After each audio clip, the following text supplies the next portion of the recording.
Hi guys, welcome to Intexco. I'm Shaik Nizamuddin. చిన్నప్పుడు మనం అనుకుంటాం, అరే 35 మార్క్స్ పాస్ మార్క్స్ కదా, అట్లా తిరిగి నాకు 36 మార్క్స్ వచ్చేలా చేయదేవుడా అనుకుంటాం. బట్ ట్యాక్సెస్ రూపంలో వచ్చేటప్పటికి మాత్రం ఇన్కమ్ ఎక్కువ ఉండాలి, ట్యాక్స్ కూడా తక్కువ పే చేయాలి. ఇది కరెక్ట్ గా చెప్పేవయ్యా. సో ఎవరైతే బార్డర్స్ లో ఉన్నారో ఈ చిన్న సజెషన్ తీసుకోండి, ట్యాక్స్ పేమెంట్ నుండి విముక్తి పొందండి. చెప్పు అప్ టు 5 lakhs ఉన్న వరకు ట్యాక్స్ కట్టాల్సిన అవసరం లేదు. ఎప్పుడు ఓల్డ్ స్కీమ్ లో, అది న్యూ స్కీమ్ లో ఉంటే అప్ టు 7 lakhs వరకు ట్యాక్స్ కట్టాల్సిన అవసరం లేదు. కొంతమంది ఇన్కమ్ ఉంటుంది 5,10,000. అప్పుడు ఏం చేయాలంటే 5 lakhs వరకు ఏదైతే రిబేట్ వస్తుందో అది రాదు.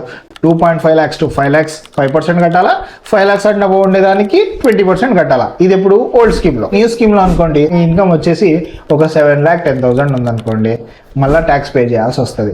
ఇప్పుడు నుండి 3 lakhs to 7 lakhs slab pay చేయాలా, 7 lakhs టు మళ్ళీ ఎక్స్ట్రా ఏదైతే ఉందో దానికి కూడా ట్యాక్స్ పే చేయాలా. సో ఈ చిన్న ట్రిక్ వాడండి.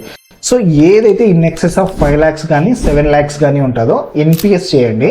ఈ ఎన్పిఎస్ చేయడం వల్ల ఏమవుతుందంటే మీ నెట్ ఇన్కమ్ 5 lakhs లోపల కానీ 7 lakhs లోపల కానీ వచ్చేస్తుంది.